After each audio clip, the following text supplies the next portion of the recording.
दोस्तों होली का इस समय जिस स्पीड से अपने फेज़ 2 पे चल रहा है, ऐसा लग रहा है कि हमारे पास जेन्युइन और ज़बरदस्त कॉमिक्स की भरमार होने वाली है। उनकी 2 सीरीज़ चल रही हैं जिसमें दैटमैन सोलोमन है, उसके अलावा वेपन ऑफ मास डिस्ट्रक्शन है जिसमें सोलोमन का 1 पार्ट आ चुका था अभी तक और वेपन ऑफ मास डिस्ट्रक्शन के 2 पार्ट हमारे पास आ चुके हैं। दूसरा पार्ट भी दोस्तों सोलोमन का लॉन्च हो गया है, साथ ही साथ तीसरा भी और मेरे पास दोनों की कॉपीज़ आ चुकी हैं जो मुझको विवेक गोयल जी ने ही भेजी हैं।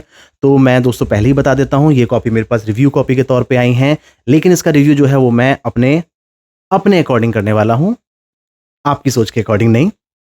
तो दोस्तों इस वाले वीडियो में बात करूँगा वर्जन 2 की, वॉल्यूम 2 की। तो वॉल्यूम 2 में दोस्तों कहानी वहीं से शुरू होती है जहाँ पिछले में खत्म हुई थी, यानी कि सोलोमन जिसको मर जाना चाहिए था, जिसके ऊपर अटैक हो चुका था, जो अपना 60वां बर्थडे मना रहा था अपनी बुजुर्गावस्था में, अपने परिवार को संभालने की कोशिश कर रहा था, वो उस अटैक में गोली से घायल होके भाग जाता है और वहाँ पे मौजूद सभी किरदार और हमको भी लगता है कि सोलोमन जिसके टाइटल से ये कॉमिक्स बनाई गई है, वो बंदा अब खत्म हो जाएगा। लेकिन जब टाइटल उसका है तो एंड में एक सीन दिखाया जाता है जहाँ वो भागता हुआ सब कुछ प्राणी दिखता है और यहाँ पे जब हम देखते हैं दैटमैन सोलोमन वॉल्यूम 2 में तो सोलोमन वापस आ गया है और इस बार वो मानव की श्रेणी से थोड़ा ऊपर उठ गया है। कैसे, क्या और क्यों, उस सब के जवाब आपको आने वाले भाग में मिलते जाएंगे। लेकिन यहाँ पे उसका जो पहला काम है वो ये है कि जो उसकी सत्ता है, जिसको चैलेंज किया गया है, उसको वापस हासिल करना, अपने खौफ को, अपनी दबंगई को, अपने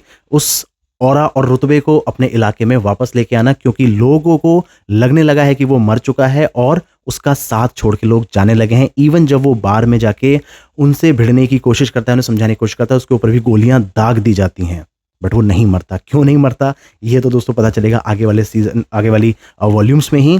लेकिन इसके साथ साथ दोस्तों जो इसमें आर्ट वर्क है और अगर मैं इन पैनल्स की बात करूं, साथ में ये जो बंदी है जिसका जो अननोन बंदा है, मतलब आपको अगर याद होगा कि इसमें कास्ट ऑफ कैरेक्टर्स दिया गया था जो मैं आपको नहीं दिखाऊंगा क्योंकि इसमें क्रॉस लग गया है कुछ पे, जो मरते जा रहे हैं उन पे क्रॉस लगता जा रहा है। अगर मैं वो आपको यहाँ दिखा दूंगा तो शायद आपके लिए वो एक स्पॉइलर बन जाए। तो वही पेज पे आपको जो देखेंगे नीचे लास्ट में जो है अननोन जो कुक है लियोन्स के ऑर्फनेज में, तो उसकी जो फाइट सीन्स आते हैं, ये जो फाइट सीन्स दोस्तों अगर आप इसको देखें तो कितना बेहतरीन तरीके से, मतलब आर्ट वर्क के साथ साथ टेक्स्ट को किस तरीके से पिरोया गया है और कलरिंग ने उसको कितना निखार दिया है, तो ये चीज़ कुछ भयंकर हो जाती है। पैनल्स हैं लगातार, वर्डिंग्स नहीं हैं, इसमें आर्ट के ज़रिए पूरी कहानी आगे बढ़ रही है। इन पेजेस पे एक्शन सीक्वेंस धमाकेदार हैं, किसी शब्द की ज़रूरत नहीं है, किसी चीख की ज़रूरत नहीं है, सिर्फ आर्ट वर्क प्रॉपर कॉमिक्स के तरीके से इस कहानी को आगे कहने में सफल होती जा रही है। फिर दोस्तों देखिए इसमें कुछ बहुत अच्छी अच्छी चीज़ें देखी, जैसे कॉमिक्स स्टार्ट होती है ना तो ड्रीम एक पैनल चल रहा होता है। और सबसे बढ़िया बात मैं आपको बता दूं, इसमें आर्ट वर्क जो है दोस्तों आपको 2 लोगों का देखने के लिए मिलेगा। इसमें गौरव श्रीवास्तव जी का आर्ट नहीं है, इसमें आपको पुनीत शुक्ला का आर्ट मिलेगा और साथ में अविनाश घोष का आर्ट मिलेगा। जो ड्रीम सीक्वेंस हैं, जो पास सीक्वेंस हैं, उसको अविनाश ने बनाया है। इसके अलावा बाकी जो भी आर्ट वर्क है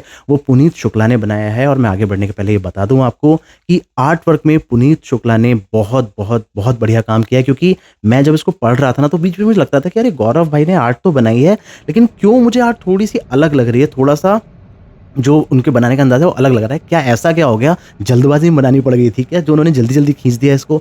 फिर मैंने देखा कि नहीं भाई साहब, इसकी आर्ट तो गौरव भाई ने बनाई ही नहीं है। इसकी आर्ट का जो काम है वो किया है इसमें पुनीत ने, और इतने अच्छे से किया है कि जो एक कंटिन्यूटी है कॉमिक्स की आर्ट वर्क की, वो आपको सिर्फ 19-20 के फ़र्क वाली ही फील देती है। आप अगर नाम ना पढ़ें, जैसा कि मैंने शुरू में नहीं पढ़ा था, आपको यही लगेगा कि गौरव भाई ने थोड़ा जल्दी जल्दी काम कर दिया है, लेकिन उन्हीं का आर्ट है।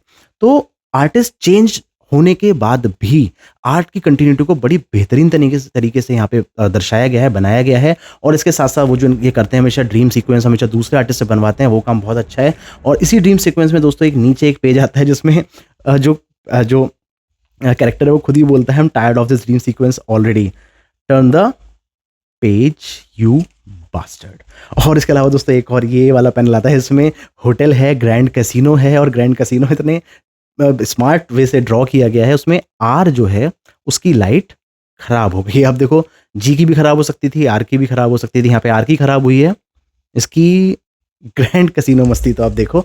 तो वाकई में दोस्तों इसमें जो पन है, जो कॉमिकल पार्ट है, यानी कि एक सीक्वेंस जो बहुत सीरियस सीक्वेंस चलता है, उस सीक्वेंस में भी इतने अच्छे से कहीं-कहीं पे थोड़े-थोड़े फन एलिमेंट जोड़ के इसको एक कंप्लीट आर्टवर्क, कंप्लीट कॉमिक का एक रोल दिया गया है। और दोस्तों इसमें जो सरप्राइज़ एंट्री हमें देखने को मिलती है, वो वैम्पायर को तुम देख ही चुके थे पिछले पार्ट। इससे ज़्यादा बोलूँगा तो बहुत बड़ा स्पॉइलर हो जाएगा। सस्पेंस तो शायद मैंने आपका थोड़ा-सा ब्रेक किया और कहानी दोस्तों इस कदर चल रही है कि ऐड तक की जगह नहीं बची। लास्ट वाला जो कवर पेज है, इस पे भी उनको एक आर्टवर्क बना के अपना फाइनल पेज देना पड़ा। ₹599 मूल्य की दोस्तों ये किताब है। बिल्कुल वर्थ रीडिंग है। सभी लोगों ने बहुत अच्छे से इसमें काम किया है। एंडिंग है जो मुझे पर्सनली नहीं पसंद आती है, बट क्योंकि इसका पेजेस संख्या कम है, बट मूल्य ज़्यादा है, तो मैं एक्सपेक्ट करता हूँ कि शायद इसमें भी हमें स्पाइरल बाइंडिंग मिली होती तो बेहतर होता। अब ये उनकी अपनी सोच है। बाकी आप पढ़ के मुझे बताइएगा कि क्या मैं इस रिव्यू में कहीं पैसा लेके बोल रहा हूँ या आप भी मेरे रिव्यू से वास्ता रखते हैं। ऐसे ही दोस्तों रिव्यूज़ के लिए कॉमिक्स के, मूवीज़ के, ट्रेलर्स के, बिग बॉस के और गैजेट्स के सभी चीज़ों के लिए दोस्तों आप बने रहिए सब कुछ सिंह पे, सब्सक्राइब करते जाइएगा। हम दोस्तों ऐसे ही वीडियोज़ में मिलते रहेंगे। तब तक के लिए जय श्री राम दोस्तों।